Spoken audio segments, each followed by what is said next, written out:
So I'm thinking that item 5 and item 10 will bring up to after item 1 and 2. If that's okay. Yeah, that's fine. Okay. All right. So our first item, Justice Center update from Turner, Townsend, Heery. Mr. Mendez, please. Good morning. David Mendez with Turner and Townsend Heery, for the record. We have changes from last period. We still don't have, I mentioned, the roof anchors for the fall protection. We still don't have a commitment on pricing on that. And the CCD 6, which is processing the updates from the plan review comments for the final construction set. I do not have that.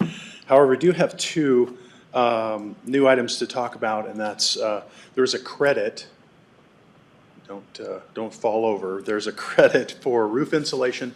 A change was made to be more economical with the way the insulation, the thickness of the insulation, and there's a $19,000 credit due to that.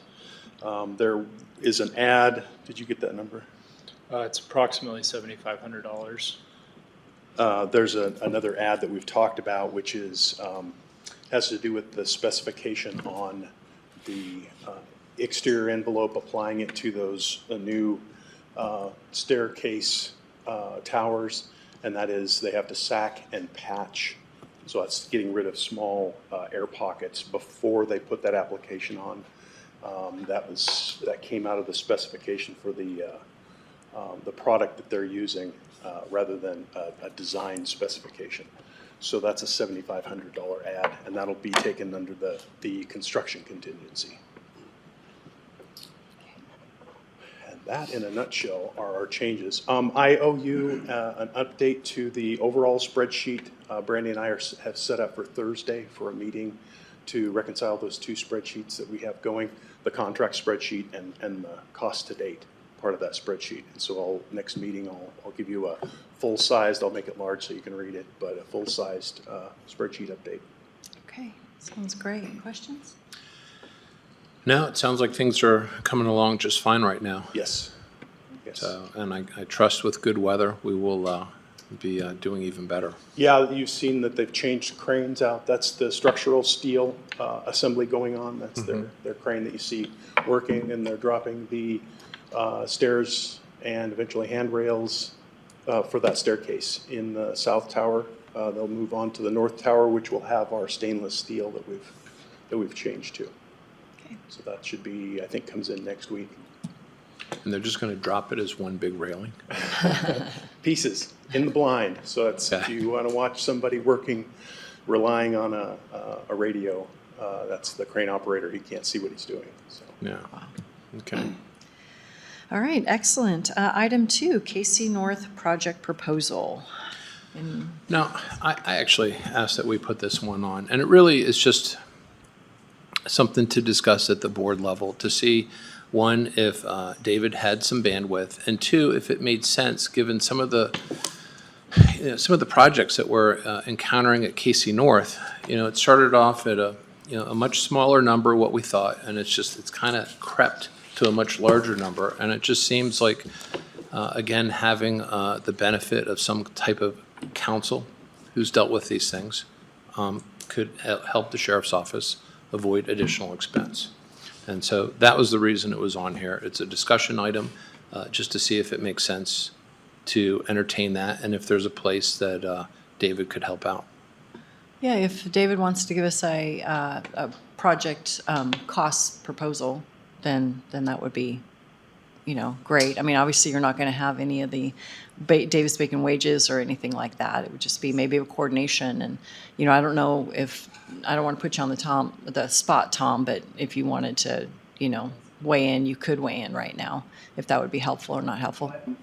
Microphone. And one of the things, too, if I could just real quick, just caveat, is that the thought was to be on standby, not to drive projects, not to take over, but to be someone who they could say, here's a proposal, what do you think? Or we need to do a change, does this make sense? Kind of like what David has been helping us with on the courthouse project, the Justice Center. Yeah, my only concern is fingers in the pot. We get too many people as we already have. Yeah. I'm just concerned about that, but yeah, as far as a consultant, I have no problem with that. You know, it would just be an hourly rate, I'm thinking, not a project. Just the sheriff's office used this much of my time this week, and that's, you know, line item in the bill.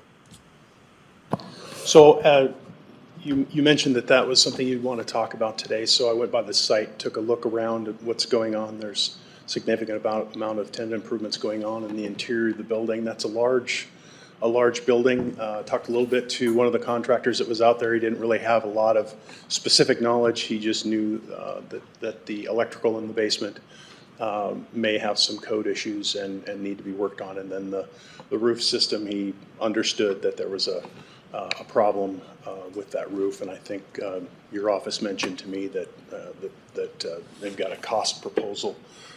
That cost proposal, I didn't have any information about the building. I said, well, it should be about a 55 to 60,000 square foot building then based on that cost. Went and verified that that's where it's at. So your cost on that roof proposal is in the right ballpark. Okay. So what I looked at there is from an outside standpoint, a consulting standpoint, is looking at any change proposals that come up, any change issues that come up, providing construction experience to that discussion, helping with progress payments, reviewing that before it goes out to make sure that all stays in place the right way. And then I don't know where you're at with these contracts for electrical and roofing, but I could review those contracts before they're let to make sure that there aren't any anomalies there. There is one that I have on the business meeting for today on the report of the electrical, and then to get that approved to have them start repairing some of that stuff. I don't know if it's too late to have him look at that. Do you have any margin to look at that before 2? Sure. I think it's only a couple pages. It's not, Yes. it's not difficult, Yeah. so. But I based on that, I could put together a proposal for you to consider. And again, it would be, as you mentioned, it would be hourly. Right. I would just spend the time that is decided is necessary. Okay, and I would actually ask for something for the jail pods too. Yeah, I think we've actually talked a little bit about that. I think Captain Heil has reached out to you some, hasn't he? I've reviewed their contracts as that's moved along, and I've not looked at it from a construction management standpoint, what my role would be in that. That's a progressive design build contract, or a design build contract that you've entered into. That fits nicely into having a construction manager work with that team. They're in the design process currently, or they would be entering into that design process. So there's not a lot that I would be doing in something like that until it Right. goes to construction. Right, yeah, because the construction manager's been hired. So you would just be more like an owner's rep kind of Okay. thing. Yeah, because Yeah. that's the direction we went. Not to dump too much on his shoulders, but there's also the generator project as well. I don't know if Okay. that's Okay. too small of a scope or what. We're in the design, we're in the proposal stage now for that. Okay. Yeah, until we can get a facilities director, this is, I think it would be prudent just to have someone that Tom, you could go to and say, David, does this make sense? Or what do you think about A or B or something like that? Just given the fact that, just from our conversations, this is not your normal, job, description and what your experience falls under. And so it's nice to have someone who does know these things that you can talk to beforehand and hopefully circumvent some unneeded expense if that happens. okay, good. All right, I'll skip to item 5. This is roof RFP for Kootenai North. And Lieutenant Klinkofus, are you on the? He's not here. Okay. Oh, okay. So I think Corey can probably drive this situation. So we're trying to get the RFP out for bid for the roof. And I'm not sure that, I think we just need some guidance there, so. Corey Trapp, LTA Architects.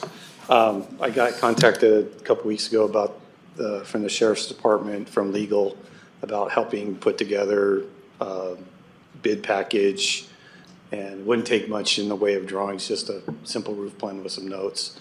I've got a proposal written up that I'll send to the commissioners for $4,500 to put the bid package together, review those bids, to do construction administration, while that construction is going on, and it would be an amendment to the current contract to the Kootenai County North project, is the simplest way to do it. Okay. Thoughts on that?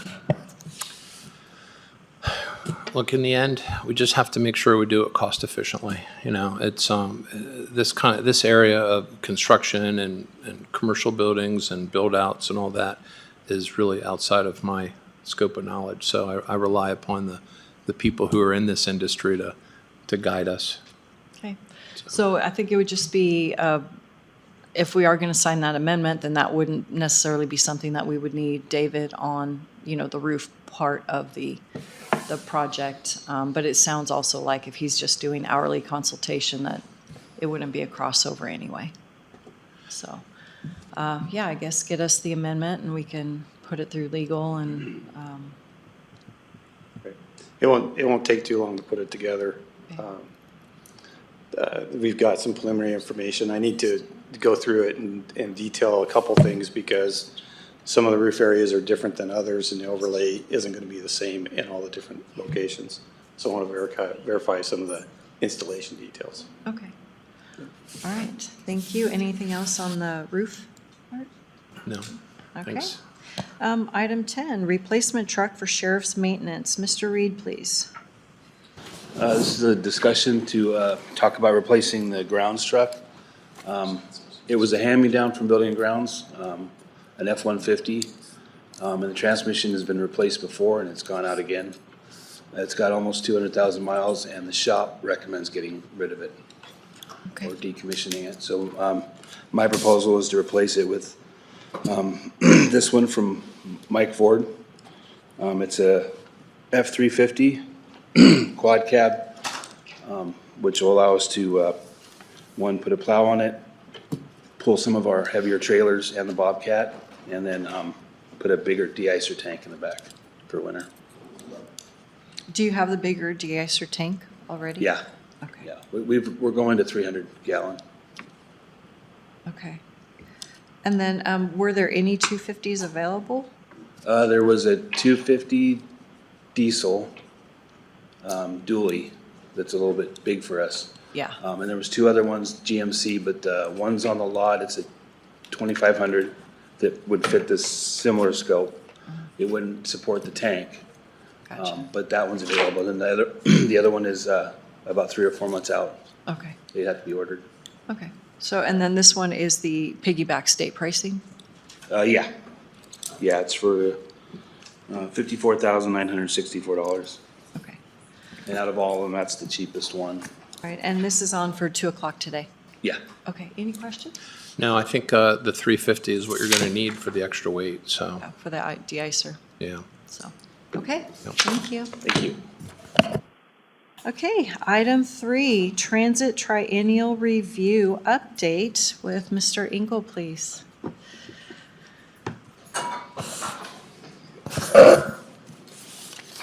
Thank you, Commissioners. Chad Engel with the Transit Department for the record.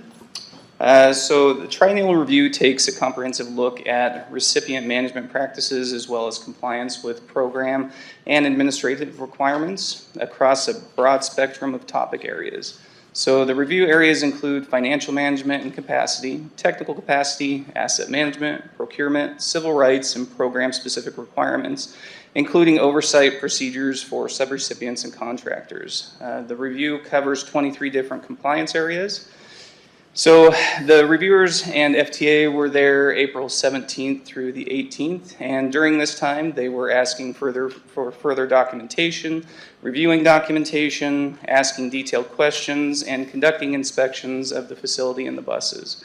This was a 2-day process of sitting side by side with the reviewers in the conference room, discussing all the different compliance and administrative requirements and policies we have in place. So during the review process, there were a few administrative changes in areas of financial management and capacity, program management, the Disadvantaged Business Enterprise, and Americans with Disabilities Act. We will bring these administrative changes before the board for approval later on. And an area of deficiency the reviewers came up with was a signed Metropolitan Transportation Planning Agreement between the recipient, MPO, and the state. This was put into place by FTA in 2023 and was new for the fiscal year 24 Triennial Contractor Manual. And this was not released in time for our preparation for the triennial review, but this is just a programmatic finding and not a compliance issue. This agreement was the only potential finding we will have after going through the Excellent Conference with FTA and the reviewers. Overall, everything went very well. And the next step will be the draft report on May 23rd. And then we have 10 business days to review that, so it'll be due back on June 7th. And then we will get the final report on June 28th. Questions? Great. Questions? How did you think it went overall? I think it went very well. We were very responsive to the reviewers' questions. We were able to address any issues that they initially had. So yeah, everything went very well. We were well prepared for it and had everything in place. And did they give you any feedback before they left? Because I guess you're going to wait for the final conclusion in a few weeks. Yeah, so we had the exit conference with FTA and with reviewers, and that's just the initial what they found, and then what's going to be an actual finding. And that agreement was the only actual finding that they had. So then past that, they put together the report, we look it over, then we have our response within 10 days, and then they'll do the final. And what was your take on their attitude towards, reviewing all of the work that you've done? It seemed to be very pleased. Everything, like I said, was in order, and we had all the policies were well written and covered all the areas that they were looking for compliance. So, Well, then I'm looking forward to a successful audit. yep, it'll be a good closeout. So, like I said, potentially only the one finding, but other than that, that's still something that we're trying to get them to remove off of there, but we'll see if it works. Well, So, without being too premature, good job. yes, thank you. So there is also the DBE thing, the Disadvantaged Correct. Business Enterprise, that we will need to change the way Kootenai County does it. We can't have internal people. It'll have to be an external position within the county, but just not within Not within FAA or within transit. Correct. So we're working on that to get that. And then is there any chance that this MPO agreement can be done by our 10 days? So Response? we're working on the draft right now, and Okay. so we'll have to bring that before the board, and obviously KMPO, it'll have to go before their board, and then also for the state. The state has already done similar agreements with other agencies in Idaho, so it's gonna be quick on their end. But we still have to come before the board and before KMPO's board as well, so just depending on the timing of all that. Okay, so there's a tiny, tiny chance that we can, We're hopeful that due to all the effort that we've already put into it, that the reviewers will just reduce it from a finding so that we can then get it put in place and everything. So that's our hope Great. and anticipation. great. Well, I appreciated your team for sure, because I spent the first 2.5 hours of the interview and then the closing remarks for the interview. And yeah, it was impressive, the amount of information that you had to provide, and that just goes along with transit. I mean, who would have thought, you're running buses, Yeah, but there's a lot a lot that goes into it. that goes, yep. Okay, anything else on that? No, thank you. All right, Thank you. thanks. Okay, item 4, natural resources update. Mr. Meyer, are you on the phone? Okay. Okay.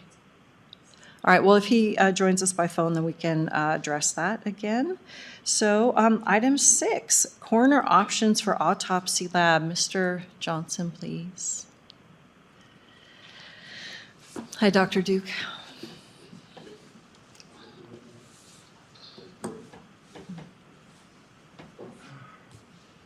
Good morning. Thank you so much for your time, Dr. Duke Johnson, coroner. I brought with me Zeb Dunn. He's assistant coroner from Spokane, very familiar with the autopsy operations over there at the medical examiner's office, and of course, you know Corey. I'd like to preface my statements, first of all, by stating that I've had the opportunity to have a town hall speak in front of the Kootenai County Republican Central Committee and 2 Republican groups, and I have received nothing but support for this project. It seems as if everyone is in agreement that it may be time for us to move forward, so that's very encouraging in this project.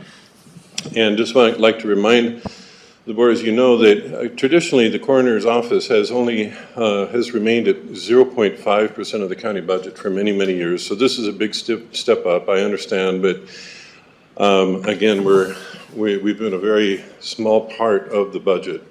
And right now we depend upon funeral homes for refrigeration. A large event would quickly overwhelm us. And we have been limited by Spokane medical examiners as far as autopsies that we can do this year. And they've cut us down to 20%, and so we need to expand our capabilities. And I just want to give you a little bit of an update on statistics that I've presented before. And as a big picture, originally what we had tried to do was attain accreditation so that I could do this through national grant. There is only one grant that applies to coroners. And this year they wouldn't allow for infrastructure. In the past they have. And instead of hoping that they allow for infrastructure next year, we decided as an office to just try to move forward to see if we can just add it to next year's budget in a stepwise fashion of different phases to try to keep the cost down as low as possible. And then if they allow for equipment purchases in the upcoming grants, then we could apply, for example, a CT scanner, and apply the grant for the national grant for that equipment, et cetera. But infrastructure, I'm doubtful that they're going to expand to that again. And we're getting pressure, so it'd be very difficult for us. And I just want to bring you a little bit up to date. Right now, so far this year, it looks like we're on pace of having 45 overdoses. We've had, it seems to be just 4 in the last week. And that is definitely an issue as far as the overdoses are concerned. And autopsies, we estimate 77, and Spokane has capped us at 53. So we also have the support of the prosecutor's office. And he was kind enough, Stan Mortensen was kind enough to speak at the town hall in support of this whole project as well. And just the latest statistics we have from Spokane, it doesn't look like their caseload's going to get any easier. They investigated 49% more deaths in 2022 compared to 2021 due to overdoses, and they don't have the statistics out yet for 23. But I'm sure it's still rising. And as you know, more people were shot by Spokane law enforcement in the first 2 weeks of this year than all of 23.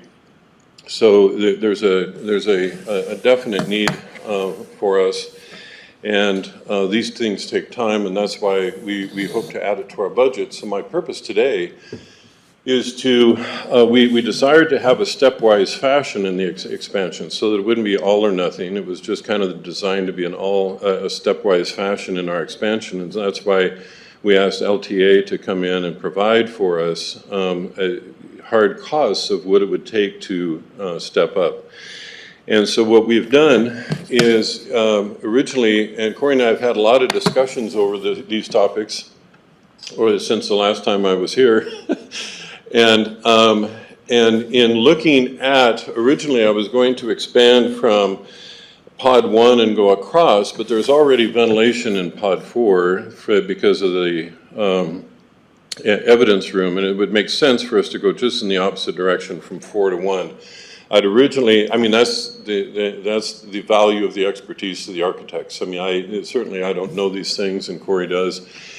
And so I originally was going to attach in a garage on the side of side 1, but again, the way the ground is, everything that's installed, it makes more sense to put it on stall 2, on pod 4. So that's why he completely switched things around, and it makes perfect sense. And I was going to hold off on a garage thinking that we'd want to add any more additional costs than are absolutely necessary. And Corey said, actually, that's one of the cheapest things in here because it's a hollow room. It's not adding a tremendous amount of cost to add the garage.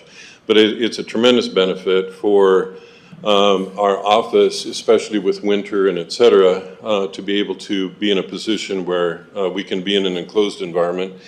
And then also too, since we're starting small, the idea of you need a completely separate cooler for decomps because that needs to be at a completely different temperature to keep the smell down. And so we thought that we would attach the decomp cooler onto the garage. So that if odors got really bad, all we have to do is open the garage door, which makes it, you know, better for everybody, of course. Now, I was also thinking that as far as fencing is concerned for protection, that I would put that into phase 2 as well. These introductory statements are for what you're about to see. And that's very, very typical for medical examiner offices to have some. The location already has significant fencing around it because of the sheriff's office nearby. So all we're doing is just adding a little bit more to enclose. And I was going to extend that, but I don't know if you guys remember recently we had a case where a murder or a gentleman was convicted of murder.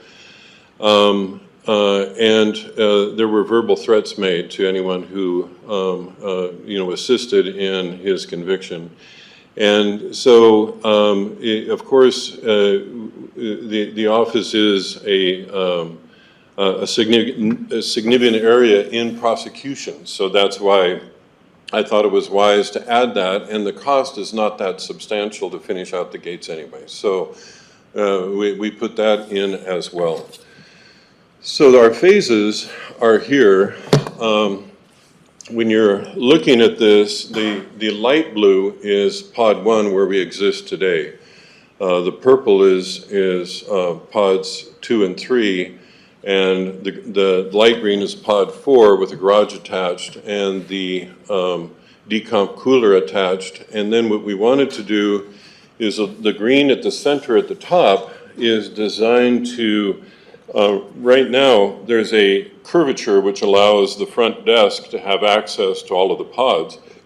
Excuse me, we don't need that. And in fact, the more barriers we have to odors, the better that it is. So we wanted to have a solid wall there, solid walls on both sides. And another advantage of pod 4 is that there is a doorway already down that hallway, which is some resistance to odor. As it sits. So those were all designed to just keep odor at a minimum for the staff that are there all day, every day. On the top left is the Randox machine, which we hope to obtain at some point, either through grant, most likely through grant. We're currently in a program with ISP where we are sending down our blood samples to Boise at their cost for free because they're doing a validation test on the Randox machine. And we're part of that validation, and we've been able to identify some LEM bias cases in just the last month or two, which immensely enhances investigation from the police and prosecution. And we'd love to have our own machine because that can turn around overdose levels quantitatively in 30 minutes instead of waiting 4 to 6 weeks. So that way, by having a small room like that, we can, that's walled off from the rest of the facility, police, investigators, et cetera, can come in and really it's a self-automated machine. They could literally just stick the samples in themselves and get the results while they're still on scene investigating a crime. And so we wanted to have a small room that wouldn't have access to everyone else, and so that's why that's presented the way it is. So what we did is just start off, you need at minimum 2 autopsy beds because moving forward, if what we do is bring in a medical examiner in whatever form, and I've presented before a couple of options of how we could do that, but at minimum you really need 2 beds so that one could be finished up. while we're beginning another case to maximize the use of the medical examiner when they're in our facility. By the way, we're going to be interviewing, this is just an interview, we're not going beyond that, but this Friday we're interviewing someone who's coming up from California who wants to also be a deputy coroner investigator who is currently working as a forensic autopsy assistant. So she's duo trained right now, which would help with our costs going forward in the future if we do end up hiring her. A cooling room right there. And before, and this came from Zeb, and that's why he's here, in case you have any other questions about how it functions, but basically there's it's not a CT scanner, but it's a total body x-ray machine, the Lodox machine, and that they basically do on everybody that comes in Spokane, they basically do a total body x-ray. You can identify bullets, you can identify metal fragments, any broken bones, et cetera. I mean, it's just a total body. And they basically put everyone through there. So we made room and space for that so that we could come in the garage, run them through the Lodox machine, put them into refrigeration until we can wait for the coroner to come and, the medical examiner to come and do the autopsies. So that, to us, was minimum operation, basically, and that's why all of that is light green.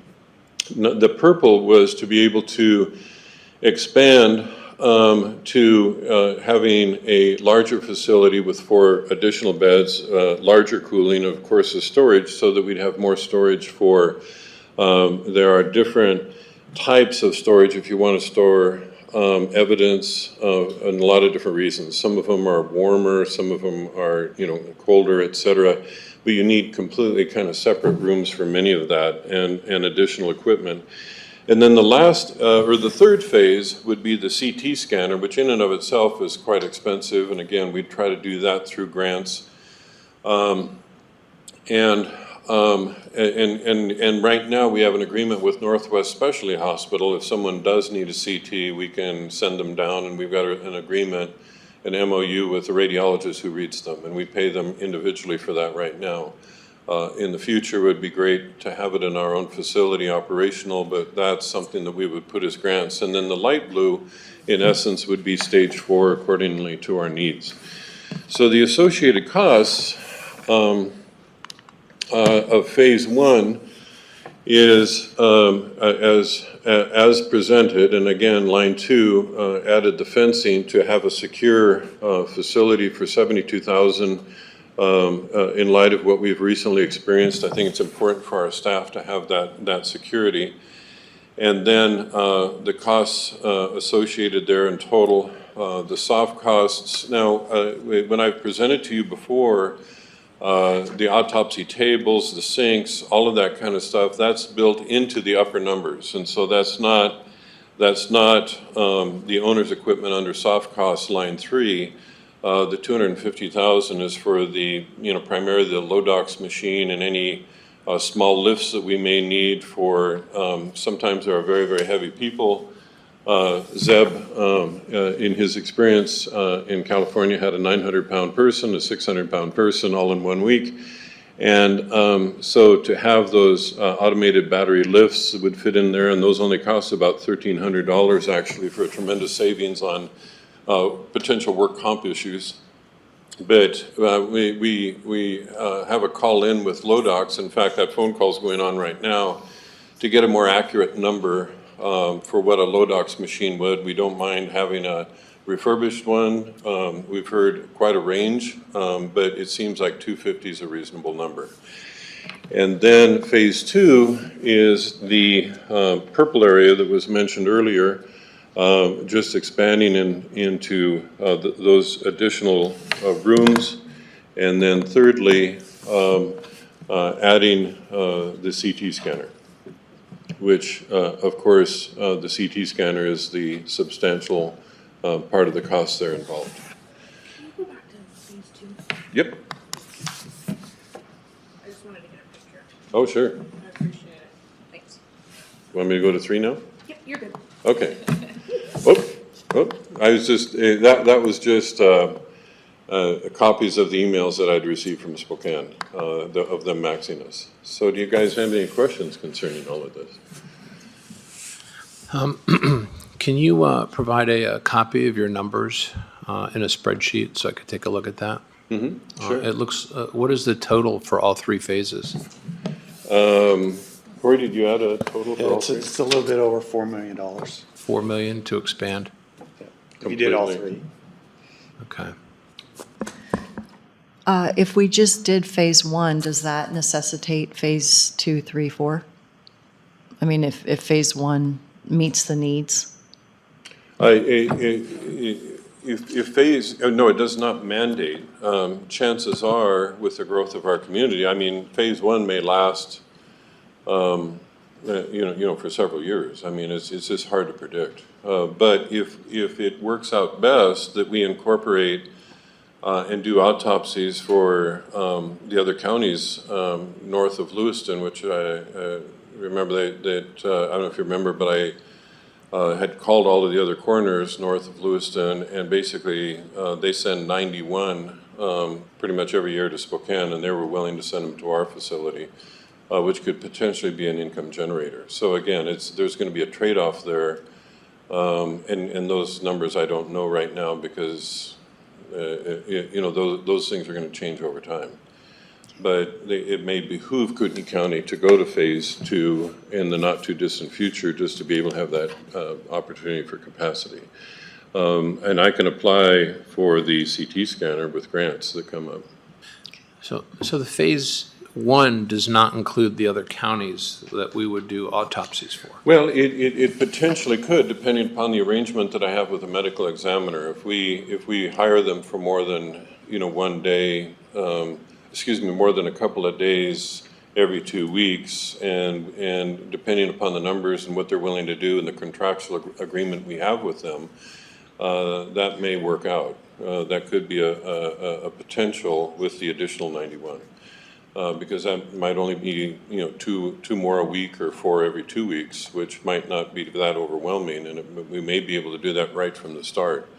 But Spokane anticipated that their brand new facility in 2020 would last for many, many years, and in 2023 they're going, we're maxed, we can't handle this, and a lot of it has to do with the increasing crime in Spokane and Eastern Washington and the drug that's occurring everywhere. Okay, but phase 2 would definitely cover the expansion. Yeah, it sure would with doing 4 the additional other- beds. Yeah, in fact, Ada County, Corey, you remember how many are in Ada? But I think they have like 6 or 8 beds. It's not dramatically different.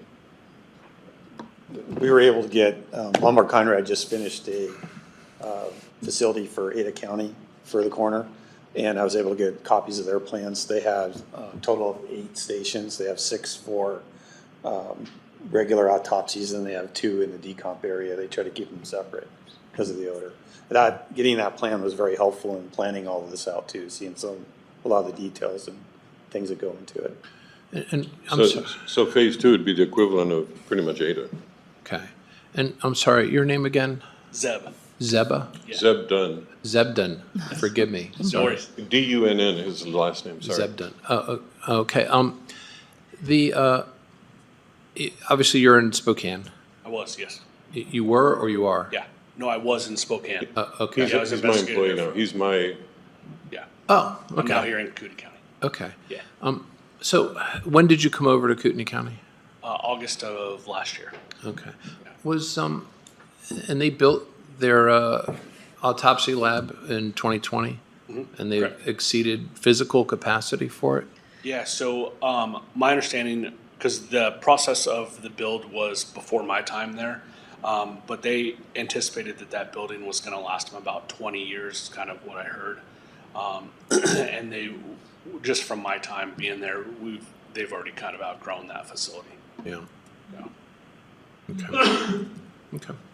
Yeah, I would just like to see the numbers. I mean, we're looking at bigger numbers than we were talking about before, so. sure. I mean, see, when you talk about autopsy centers, I mean, right now, when Spokane is cutting back on ours, the next location is Seattle, Missoula, Ada, And now I think Twin Falls is adding one, but I mean, in other words, they're at quite distance, and the costs would go up astronomically to transport to those locations, and then the staffing time to be over there, et cetera, to transport back and forth in a cooling vehicle. Every autopsy cost would go up dramatically. It certainly would pay for itself in a short time period to have one here.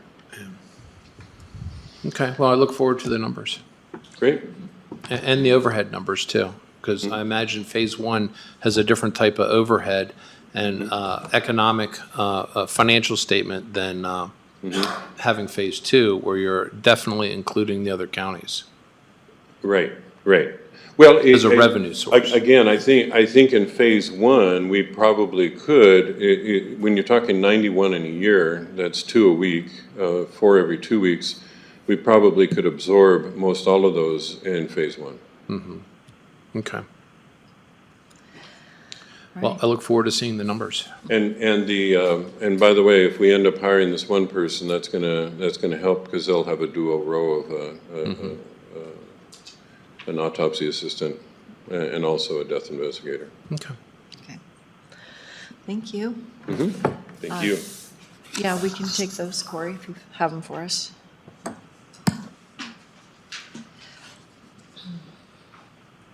Thank you. Thank you. All right, item 7, public meeting policy and artificial intelligence ChatGPT policy. So ICRMP puts out educational information, and I found those two particular documents worthy of discussion. And if this board is willing to entertain policies in those two areas, then I would be happy to work on it or work with somebody, or if somebody else wants to work on that, we could do that too. So just the thoughts on that. Obviously, public meetings in our area have become quite contentious, and I want to maintain civility, so I think having a policy that applies to every meeting would be helpful. I mean, I think community development would still remain on its own, because those are public hearings more than public meetings most of the time. And any thoughts on the meeting policy? Can you kind of give me an example of what you're concerned about and what you want to try to address? Well, kind of like I do already in the community development meetings, where we talk about behavior expectation and the rules of play. Like sometimes if we have a short amount of time and a lot of people, we will reduce it to 3 minutes. But if we have a lot of time and only a couple people, we could expand that time, to maybe 5 minutes. So how would that apply to other outside of the board meetings? Because I assume that, I mean.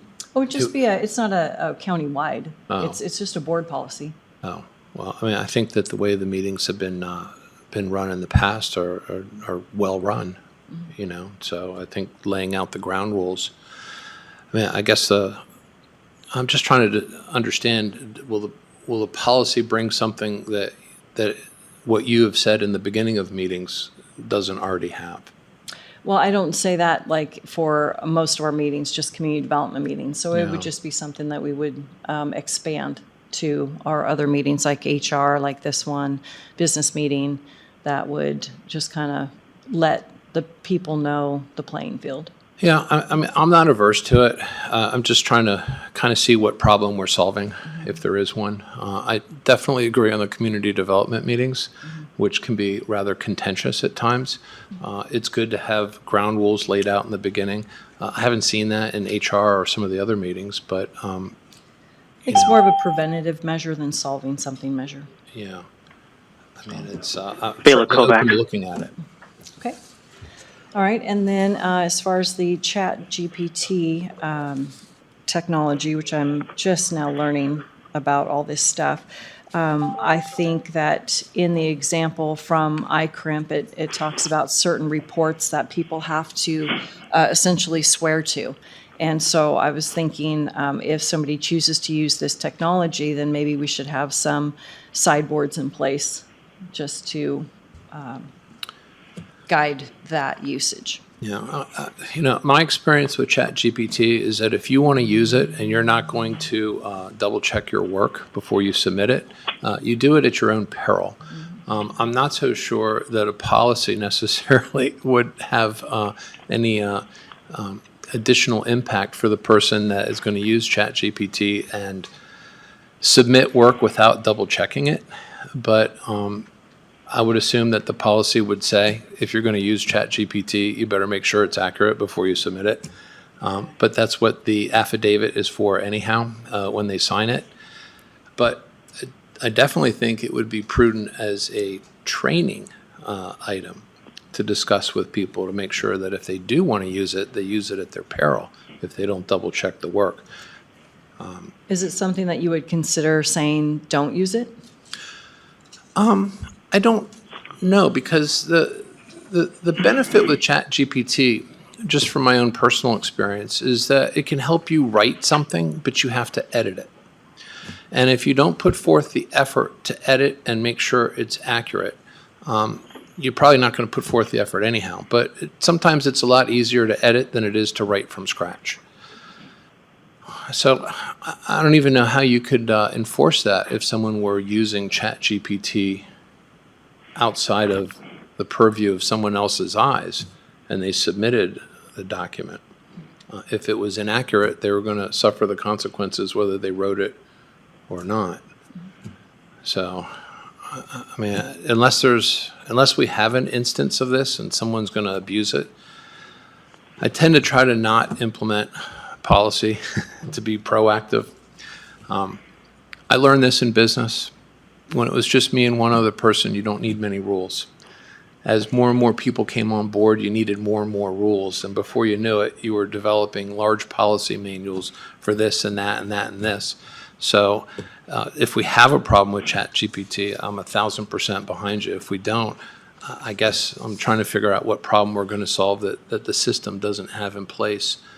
Because if you're going to sign a document swearing that it's accurate and it's not accurate because you used ChatGPT, you are going to have problems whether we have a policy or not. Okay, great.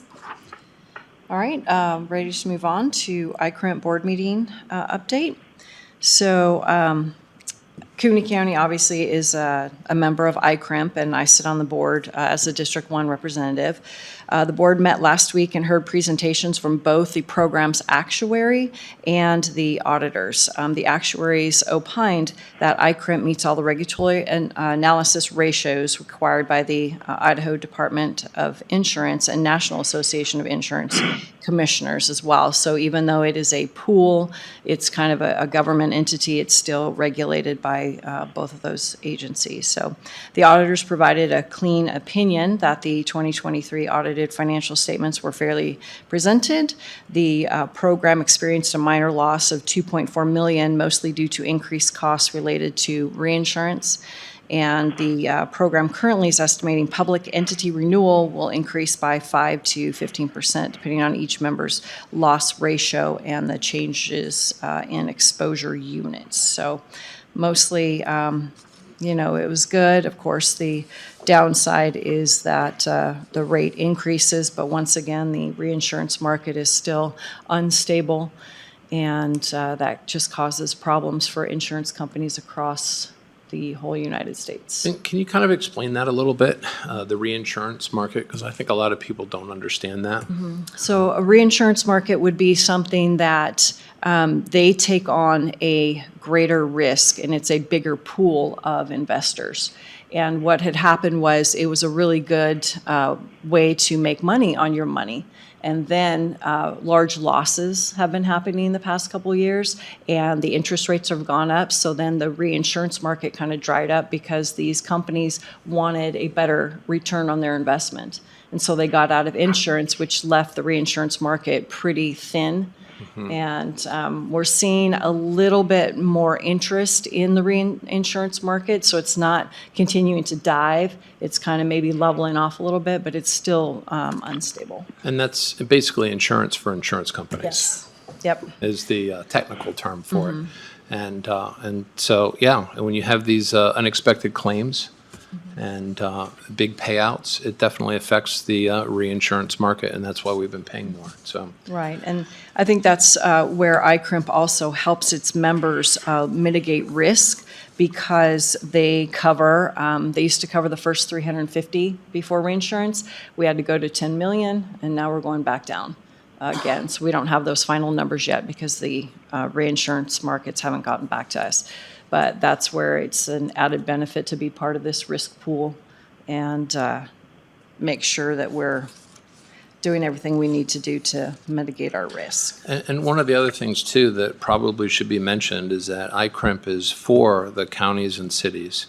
So they specialize in municipal insurance, which has different types of risk than private sector insurance. Yeah, absolutely. And it's been, 30-something years in the making. So they've really been able to hone their education and their service to public entities rather than having to piecemeal it out on the open market, which we do have an insurance agent who is still in the open market. So if there were something better than ICRMP, then he would bring that to our attention.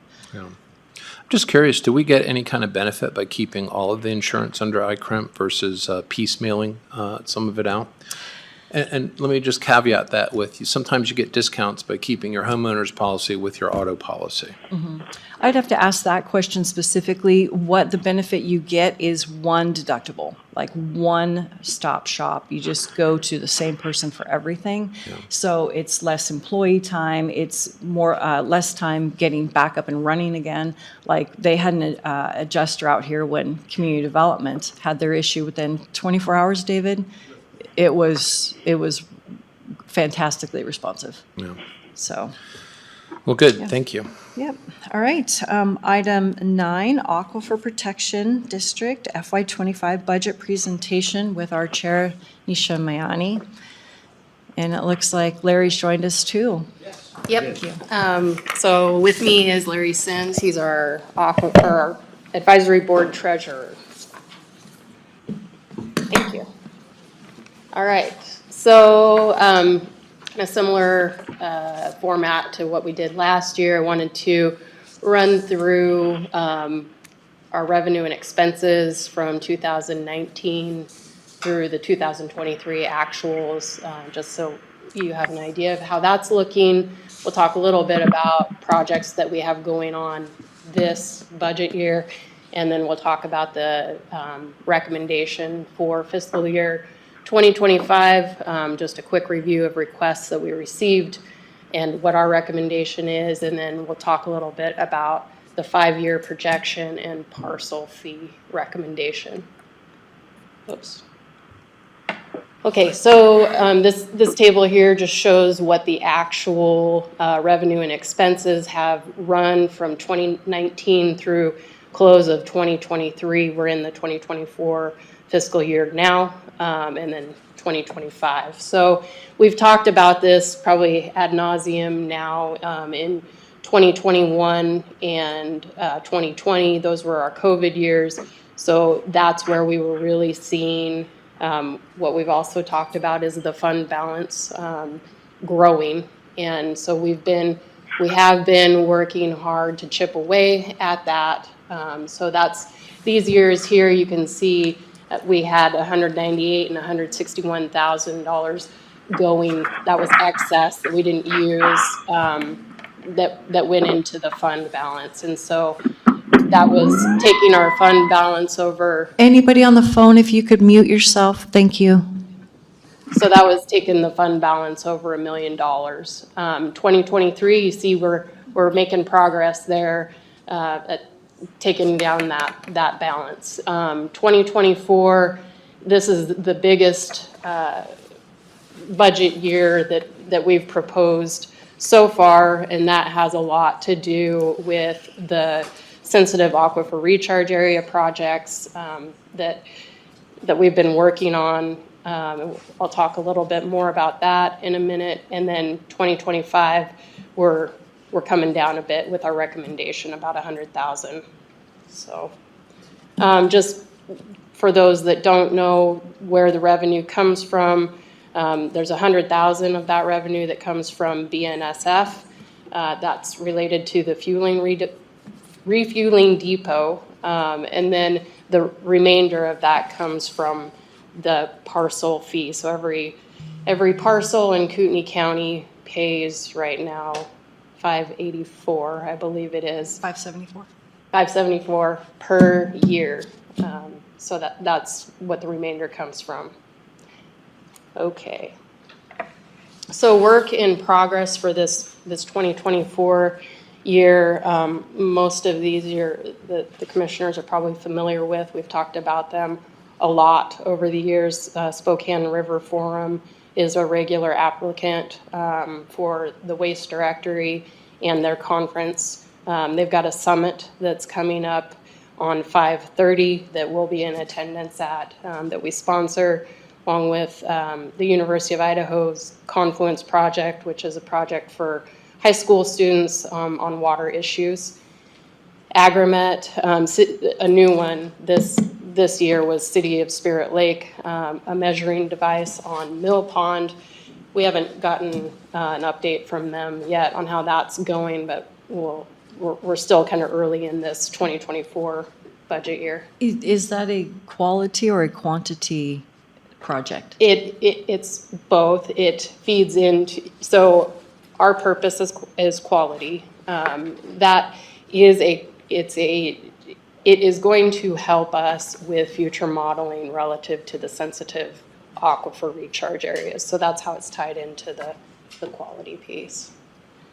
Kootenai, Shoshone, Soil and Water, they have a no-till drill education program that funds are going to in this year. And then I talked about the sensitive aquifer recharge areas. So one of the big items, that $700,000 in this budget cycle, was for LiDAR. What we found is that we don't need the LiDAR. We found a free LiDAR source, so that's actually going to come off the list. So we can use that for something else. So in 2025, these are the requests that we receive externally. So there was 8 of them. A lot of these, as we showed on the last page, we see many of these applicants every year. So that would be the ICRMP and Spokane River Forum and Confluence Project. And then of course, DEQ and Panhandle Health. They make up about 85% of the budget on average every year. Is where the funds go to. A new one for this year is the Idaho-Washington Aquifer Collaborative. That is a group of water purveyors that have gotten together for aquifer water quality and quantity issues. They are working on an update to an aquifer-wide model. They came to us with a request for contributing to that model on the Rathdrum Prairie Aquifer side. And so we are recommending funding for that. What that model will help with is right now, around each public water system well, DEQ establishes protection areas. This model is going to help refine that, which we think is going to be a great benefit to the county. I think that's probably the highlights there. I do want to note, Panhandle Health DEQ has been able to stay at about 100,000. So the majority of their program is covered by the BNSF charge, or BNSF monies, the 100,000. The Panhandle Health District, that 408,000, it has grown over the years. They're in a very important cooperating agency that we have with their programs related to the critical materials and the 5-acre rule. And we think that funding is vital. But as that grows, that's taking more and more of the parcel fee revenue that we're collecting just for that piece. So they did lose. The other thing I wanted to note there too is they did lose when the state of Idaho took away their rule set. They lost some revenue or fee income that they were getting. So that's another reason that number is growing.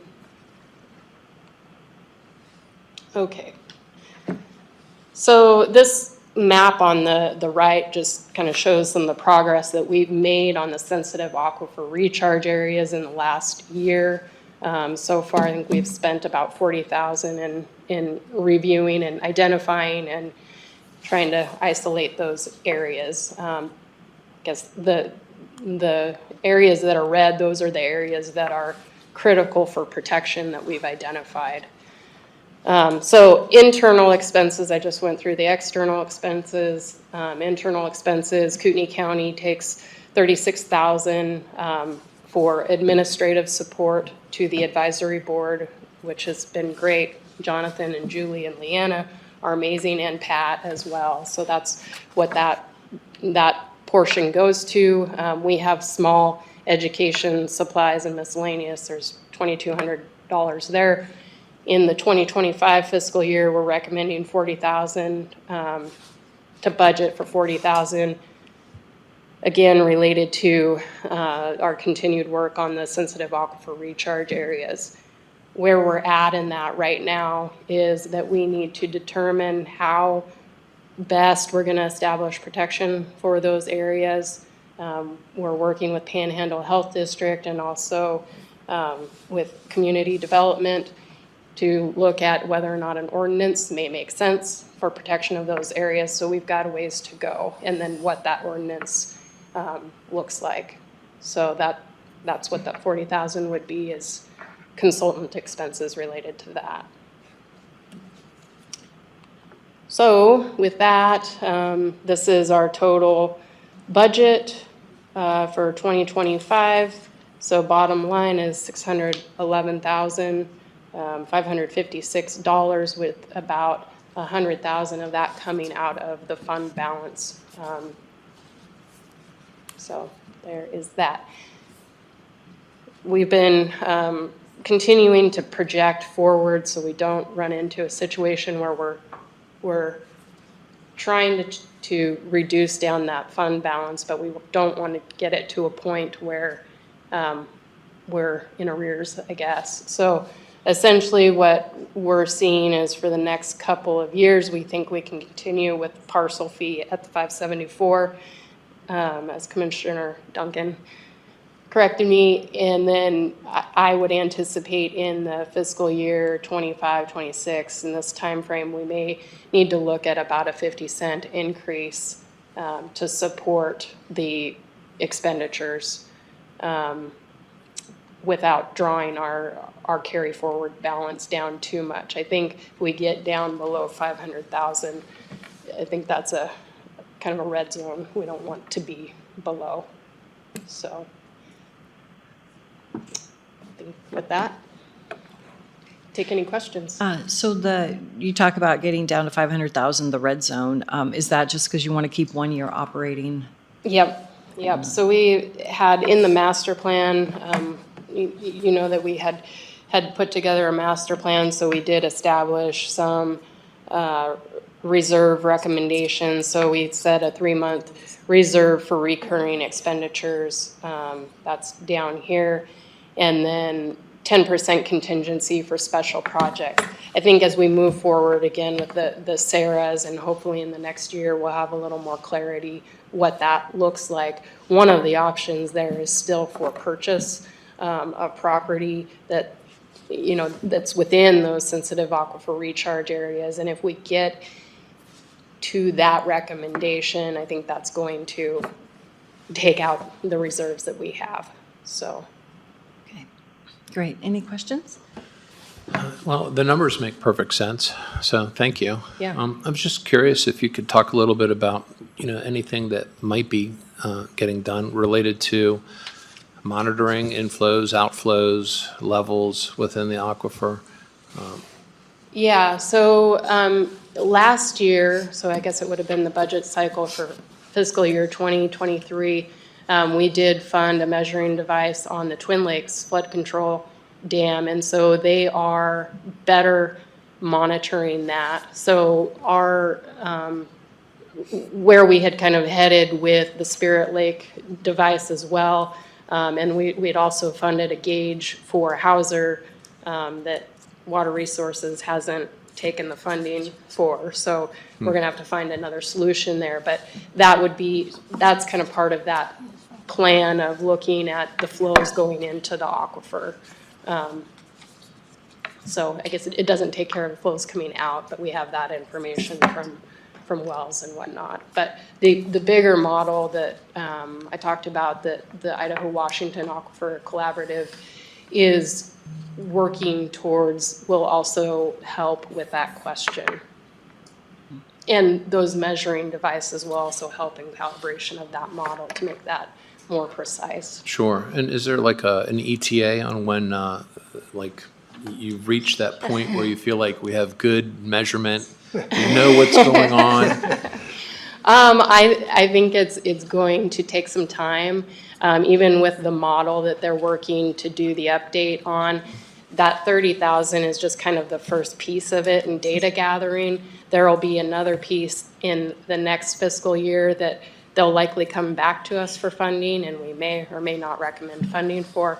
But it's probably going to be 2 to 3 years before they have that model updated. And then as far as, you know, information from the gauges that we have funded, the flood control district had come to us and showed us what data they're collecting. It isn't totally comprehensive yet. They've got some controls things that they need to figure out, and it only captures one gate, not all of the gates. So I think it's gonna take some time. I think the good news is we're Moving towards it. Yeah. Yeah.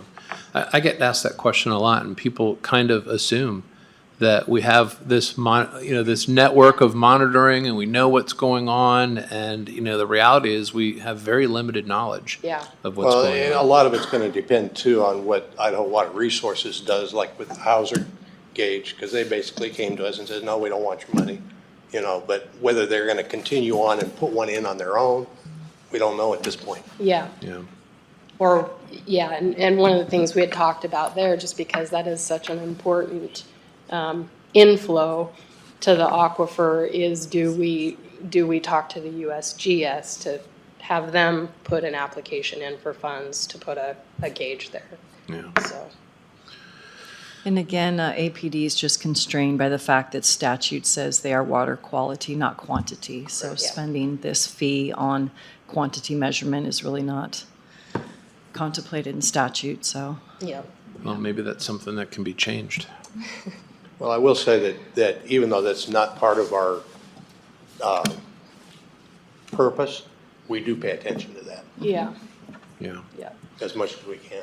Yeah. Yeah. And it's still, again, information we need for models to determine where are these influence areas at, that are important, not just, the sensitive aquifer recharge areas that we've talked about, but also for public water system wells. So, in maintaining the quality there, so. Yeah. Well, thank you. Yeah, thank you. All right, we've got our natural resource update, and Richard Meyer and Jamie Sturgis are here from our Natural Resource Advisory Board. I know, folks, that we are 8 minutes into our HR meeting, but have patience and we'll, anywhere, just. Thank you. Thank you.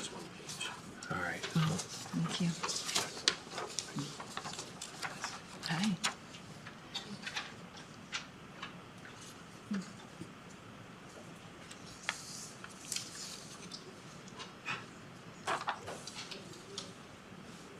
Thank you for asking us to be here. You want to hit the Push that your button, button, yeah. and you are ready to go now. Thank you for the invitation to update after the long winter. I personally spent the time in Colorado, and so my co-chair took over while I was in absentia. I've been back 2 weeks catching up.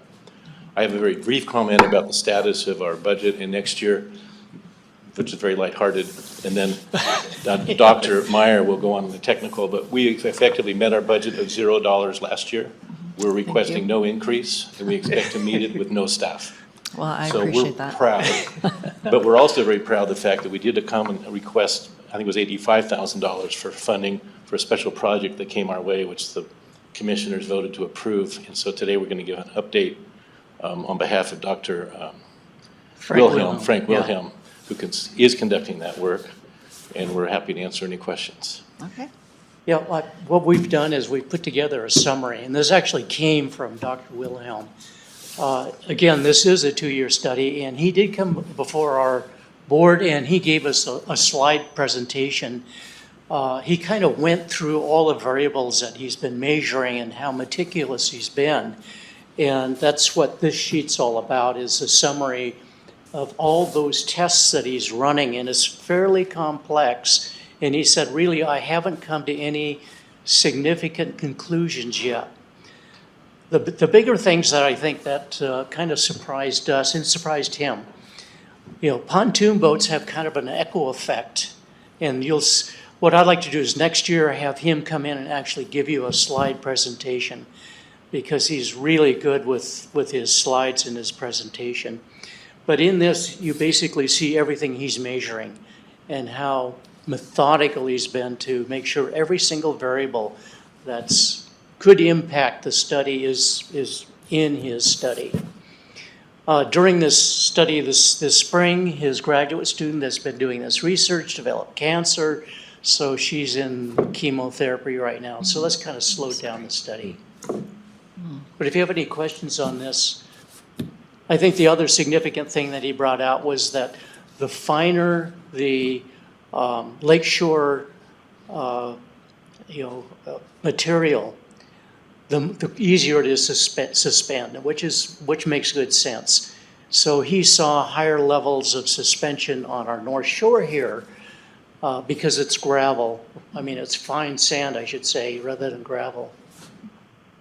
So he had much higher levels of suspension in those areas. That's why he did make that one comment, that he saw elements concentration have been varied in sediment distance from the shore. Some metal concentrations were above aquatic threshold criteria. And he was looking at lead and arsenic in those levels. Okay. Well, I'm looking forward to reading this, digesting it, and reaching out if we have any questions. But eventually down the road, I think it might be nice to have a presentation from Dr. Wilhelm. What do you think? Oh, I'd love to. Yep. I'd love to. This is interesting stuff. I'm not sure if we put a broad context on this, but for those who may not know, but the DEQ provided funding and the university to do the study on basically wave action from all sources, but also they were limited on what they could do. So the county came forward with the money to specifically look at some of the metals that could be associated with resuspended or sourced materials, mainly from the Coeur d'Alene and some from the St. Joe River, but with the idea that the DEQ is not allowed, their funding mechanisms didn't provide for that source of funding. So the county really stepped up to, really the first time we've requested funding, and I want to express again our appreciation for that. And I hate to say this, but we'll be back, not on this, but for other things, and have a more detailed study. And we invite any other projects of interest that are you might desire to get input from our advisory board. We've already got a top bunch, mostly some still working, but some retired from a number of fields, including agricultural, forestry, certainly timber production and consumption and processing, as well as wildlife and biology. Well, so I wanted to introduce that also.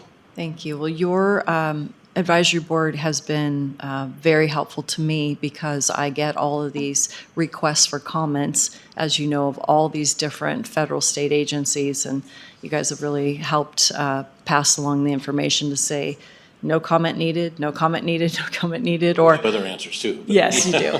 You do. Yeah. And then, hey, we need to get involved here and that. So, and then have you heard about an appointment yet for the? No.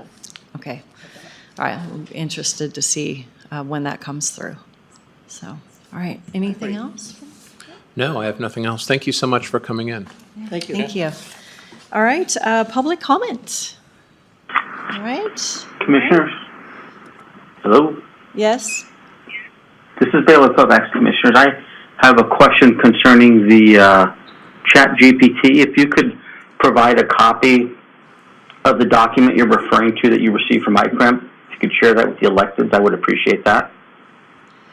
Yeah, if you got the email from ICRMP, it was one of the stories in there, but I am happy to pass it along. It'll be easy enough to just email it to you today. Thank you. You bet. Okay, anyone else? All right, 11:15, meeting adjourned.